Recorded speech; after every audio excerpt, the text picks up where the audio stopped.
Welcome to the best explanation you'll ever hear about 5G. Hold on to your hats, take a seat, and pay attention, because I'm about to break it all the way down. 5G. What is that? 5G is the latest development in wireless information transfer technology. The G in 5G stands for generation, making this the 5th generation of cellular technology, which is considerably impressive since this technology has been around for only a few decades. 5G is poised to change the world in a major way, and in fact, maybe the single biggest revolution in human culture since the global adoption of the internet. That's because 5G technology will allow information transfer rates as high as 20 gigabytes per second. Whoa! That's crazy. Which is faster than most wired connections. More bandwidth with improved antenna will make it possible to share data much faster anywhere with coverage.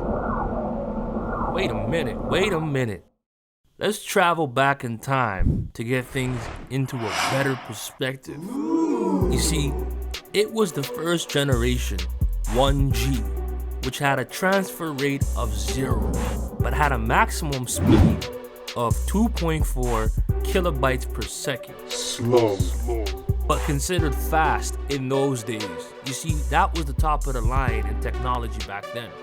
This analog technology allowed you to talk on a cell phone. I'm talking about those big old hunks of junk from back in the days. Yeah, those were the first cell phones. And if you had one, you were considered to be cool or be really, really rich, because only people with real money could afford those back in the days. Even though they were prone to drop calls, very little security, poor battery life, and voice quality. Next came the second generation 2G, which was released in 1991, and just like the previous generation, did not offer onboard storage. However, it was digitally encrypted, which was a technological boost from the previous generation, which came with a couple of new features like having a transfer data rate of up to 40 kilobytes per second, which allowed SMS. Yes. For the first time, the world was introduced to texting in 1991. Next came the third generation 3G, which had a data transfer rate of up to 21.6 megabytes per second.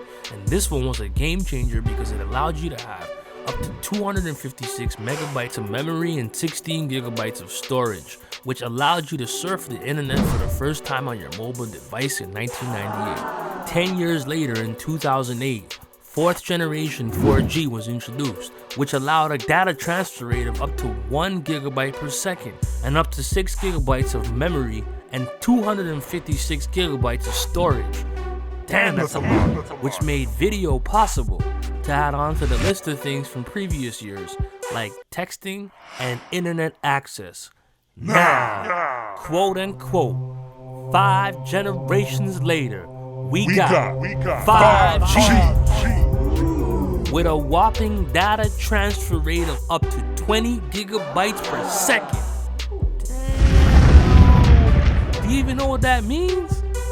Let me put it into perspective for you. If you were in the 3G era and you were to download a movie, it might take you up to 10 hours, 10 and a half, maybe 11. If you were in the 4G era and try to download a movie, it might take you about 10 minutes. If you in this 5G generation era and you want to download a movie, just blink a couple of times and you'll have it downloaded. That's how fast we're talking. Not to mention you're gonna have greater than 8 gigabytes memory and greater than 512 gigabytes storage. Now, 4G towers are big towers and they're far apart and there's not that many of them. So your signal when you're traveling down the road, it's on one tower, and depending on how close you are to the other tower, it bounces from one tower to the next. Now, the plan with 5G is to install all these little receivers all over the place, on billboards, street lights, traffic lights, the corner of your office building, maybe the corridor or hallway in the complex where you live. Like literally, they'll be installed everywhere. There's gonna be a mass installation that's gonna happen for this. Essentially, more people will get more data faster with less disruptions and less latency. 10 times decrease in latency, 10 times connection density, 10 times overall better experience, 3 times spectrum efficiency, 100 times traffic capacity, and 100 times network efficiency. So what can 5G do that 4G can? It's gonna pave a way for smart home, smart machinery, smart transportation like vehicles or stoplights. It's also gonna pave a way for ultra high definition and 3D videos. Now let's discuss frequency. The frequency for 5G is a lot higher than what 4G was. The frequency band for 4G was under 6 gigahertz. The frequency band for 5G is 30 gigahertz to about 300, which is a lot more. And the small cells that they tend to install everywhere in the community operate on a millimeter wave band.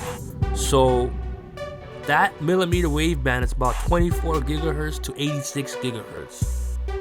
Now that pretty much sums up what 5G is all about. I was gonna go down the conspiracy lane into the rabbit hole, but I'm not gonna do that. Is the coronavirus really 5G radiation poisoning? I mean, I don't know. I don't know if that's a fact or not. However, I will state some facts. People freaked out when the microwave first came out. Same thing with cell phones. Thought we're gonna get cancer from radiation and all die. It never happened. However, 5G is a different technology with a lot more frequency band, and it's gonna be installed a lot more in the community, so its presence will be there much more than 4G. Now let's discuss radio frequencies real quick. Radio frequencies vibrate molecules which heat them up. This is how a microwave oven works. The heating is determined by the average radio frequency energy you're exposed to at all frequencies. So we're exposed to a lot of radio frequencies on a daily basis, like Wi-Fi, radio, TV, cellular, satellite. But those are all very low frequencies in comparison to 5G. The energy you're exposed to drops off very quickly from the square of the distance from the transmitter. So if you double the distance from the transmitter, the energy hitting you drops to 1/4. This is why you don't need to usually worry about the closest transmitter. But 5G will have a lot more closer transmitters with a lot more tighter frequencies. So you can just think about that and come up with your own conclusion. Thank you for listening to my presentation. I hope you enjoyed it.